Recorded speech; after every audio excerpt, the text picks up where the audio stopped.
शांती उठल्यानंतर तिच्या बाजूला झोपलेल्या बाळाजवळ खूप जास्ती सोनं असतं. ते बघून शांती आपल्या नवऱ्याला उठवून तो चमत्कार दाखवते. ह्याच्या आधी काय होतं ते आपण आता जाणून घेऊया. ते चंद्रपूर नावाचं गाव होतं. त्या गावात शेखर आणि त्याची बायको शांती दोघं मिळून राहायचे. हे बघ, मी मासे पकडायला चाललोय. दुपारचं जेवण तिकडेच घेऊन ये. अहो ठीक आहे. ऐका ना, आपण जे पैसे घेतलेले त्याच्यासाठी शेठजी आलेले पैसे मागत होते. जर आपल्याकडे पैसे असते तर जमा केले असते ना.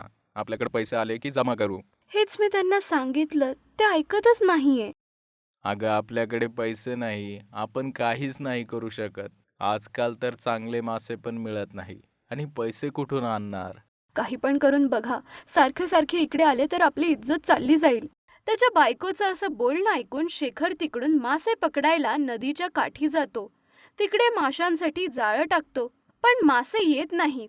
प्रश्नात पडतो शेखर. अरे देवा, तूच काही रस्ता दाखव. तुझ्याशिवाय माझ्याकडे कोण आहे? माझं रक्षण कर देवा. तुझ्यावरच आहे सगळं. तुझं नाव घेऊन जाळं टाकतो आहे. असं जाळं फेकतो शेखर. खूपच हलकं राहतं. नाराज होतो. काही वेळानंतर ती जाळी खूप जड होते. जोरात खेचतो. काही दगड बसला असेल असा विचार करतो तो. पण बघता बघता मोठा मासा येतो त्याच्यात. शेखरचे डोळे एकदम चमकायला लागतात. तेव्हा तिकडे शेखरची बायको शांती जेवण घेऊन येते. बायकोला बघतो शेखर. अगं, हे बघ, हे बघ. शांती पळत आपल्या नवऱ्याजवळ येते. त्या जाळीला दोघं मिळून बाहेर खेचता. अहो, कसा चमत्कार आहे. आपण आपले प्रश्न सोडवायला खरंच देवाने दिलं आहे. हो, विकून आलेल्या पैशानं जमीनदाराला पैसे द्यावे लागतील. हो अहो, खरी गोष्ट आहे. ठीक आहे, पहिले मासा काप. छोटे छोटे तुकडे करून घे. तिकडेच ठेवलेल्या चाकूने माशाला अर्ध कापते. त्याच्यातून एक लहान बाळ बाहेर पडतं. ते बघून दोघं आश्चर्यचकित होता. काय आहे हे? हे मी कधीच बघितलं नाही. अहो, आपल्याला बाळ नाहीये. या बाळाला आपण वाढवू. विचार करून त्या बाळाला बाहेर काढतात. त्याच्यानंतर तो मासा अचानक गायब होतो. कसा चमत्कार आहे. इतका मोठा मासा बघता बघता गायब झाला. तिकडे जे होत असतं ते खरं नव्हतं मानू शकत. त्या बाळाला घेऊन आपल्या घरी जाता. बोलण्यानुसार तो जमीनदार घरी येतो. काय रे शेखर, पैसे घेऊन किती दिवस झाले? द्यायचं मन नाही करत का? मालक, अशी गोष्ट नाहीये. मासा पकडायला गेलो पण मिळाला नाही. घर चालवणं पण खूप अवघड झालं आहे. हो हो रे, पैसे घेताना खूप चांगलं वाटतं. देताना परत द्यायला लाखो कारणं सांगतात लोक. नाही, नक्की देईल. फक्त अजून एक संधी द्या. नाही, काही वेळ वेळ नाही. तुझ्या घराला आता मी घेतो आहे. मला जे पैसे मिळणार होते त्याच्यात हे घर होऊन जाईल. असं आपल्या माणसांना सांगून सगळं सामान बाहेर फेकून देतो. त्याच्यावर काही न करता शेखर आपल्या बायको आणि बाळाला घेऊन चालला जातो. कुठे जायचं ते समजत नाही. आपल्या मुलाला आणि बायकोला घेऊन त्या गावातल्या जवळच्या जंगलात राहायला काही आधार मिळेल या शोधात जातो. खूप रात्र झाल्यावर तिकडेच झाडाखाली झोपून जाता. खूपच थकून जातात. तिथे एकदम गाढ झोपेत असता.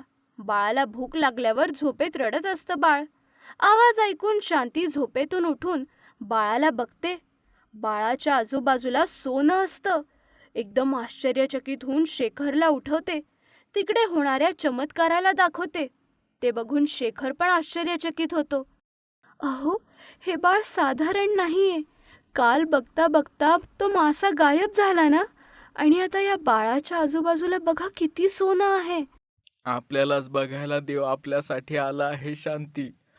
अहो, पहिले हे सोनं विकून त्या जमीनदाराला त्याचे पैसे देऊन आपलं घर घेऊन घेऊ. नाही शांती, ते घर गेलं तर जाऊ दे. आपण नवीन घर खरेदी करू, तिकडे राहू. जर आपण हे सोनं घेऊन जाऊन जमीनदाराला दिलं तर इतका पैसा कुठून आला हे तो विचारेल. तुम्ही पण खरं बोलता आहे. विचार केल्यानुसार दोघं तिकडून बाजूच्या गावात चालले जातात. त्यांच्या जवळचं सोनं विकल्यानंतर जे पैसे आलेले त्याच्यातून एक नवीन घर खरेदी करून नवीन आयुष्याची सुरुवात करता. त्या दिवशी पण ते दोघं मिळून झोपून जाता. दुसऱ्या दिवशी झोपेतून उठल्यानंतर बघता परत त्या बाळाजवळ खूप जास्ती सोनं असतं. ते बघून दोघं खूप आश्चर्यचकित होता. शांती, तू बोलल्यानुसार हा मुलगा कोणी साधारण मुलगा नाहीये. आपल्यासाठी सौभाग्य आहे. आपल्या त्रासाला नाहीसं करणारा आहे हा. तुम्ही खरंच बोलत होता, असं शांती बोलून तिकडून सगळं सोनं घेऊन कपाटात जाऊन लपवून देते. त्याच्यानंतर सगळं सोनं घेऊन जाऊन विकून पैसे घेऊन येतो. आलेल्या पैशात त्यांना जे काही सामान घरी पाहिजे होतं, गाडी, एसी, टीव्ही, जे पाहिजे होतं ते घेऊन येतो. त्या बाळाकडून आलेल्या सोन्याने घरी आपल्या सगळ्या वस्तू सोन्यात बदलतो. तेवढंच नाही, त्या सोन्यातून वेगवेगळे दागिने पण बनवता. ही सगळी माहिती त्यांना पैसे देणाऱ्या जमीनदाराला कळते.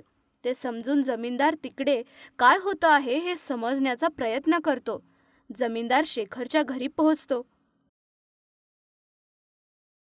म्हणजे मी खरंच ऐकलं. हे स्वप्न नाही. माझ्याकडून पैसे घेऊन न देता हे काय सगळं विकत घेत आहे. अरे, तुम्हाला जे पैसे द्यायचे होते त्याच्या बदली तुम्ही घर घेतलं. आम्हाला घरातून बाहेर काढलं. हो, पैसे दिले नाही म्हणून बाहेर काढलं. तुम्ही तुमचे पैसे देऊन घर घेऊन घ्या. त्या घराची आता आम्हाला गरज नाही आणि आता तुम्ही इथून निघून जाऊ शकता. तेवढंच नाही, जमीनदाराकडून गावातल्या लोकांच्या कर्जाला शेखर भरून देतो. आता कधीच जमीनदाराकडून पैसे घेऊ नका. जर काही गरज असेल तर माझ्याकडून येऊन मागा. मी मदत करेल. असं शेखर प्रत्येकाला सांगतो. ह्या परिणामाने जमीनदार आश्चर्यचकित होतो. कालपर्यंत माझं उष्ट खाणारा हा आज मला उलट उत्तर देण्याची हिंमत झाली. जोपर्यंत त्याच्या बाळाला त्याच्यापासून दूर करत नाही, त्याचा घमंड कमी होणार नाही. असं जमीनदार खरी वेळ येण्याची वाट बघत होता. एक दिवस ती वेळ येते. शांती, शेखर दोघं जवळच्या गावात एक लग्न अटेंड करायला जाता. गावाला जायचं आहे तर नदी पार करून जावं लागायचं, म्हणून सगळे लोक होडीने प्रवास करतात. तीच खरी वेळ समजून जमीनदार त्या होडीला बुडवण्याचा प्रयत्न करतो. बघता बघता शेखरचं बाळ बुडून जातं. काही ना काही करून शेखर, शांती दोघं किनाऱ्यावर येतात. नदीमध्ये बुडणाऱ्या बाळाला बघून रडत राहता. बघता बघता त्या नदीतून जलदेवी बाहेर पडते. तुम्ही लोक बिलकुल घाबरू नका. तो माझा मुलगा आहे. एका माशामुळे त्याला माझ्यापासून लांब जावं लागलं. आता तो माझ्यासोबतच राहील. तुम्हाला एक सुंदर मुलगी होईल. तुम्हाला आयुष्यात अजून काहीच त्रास होणार नाही. असं बोलून जलदेवी तिकडून चालली जाते. शेखर, शांती दोघं मिळून घरी चालले जातात. त्या जलदेवीने बोलण्यानुसार काहीच दिवसात एक गोड मुलीला जन्म देते शांती. त्यावर ते आपलं आयुष्य खूप आनंदात जगत असतात.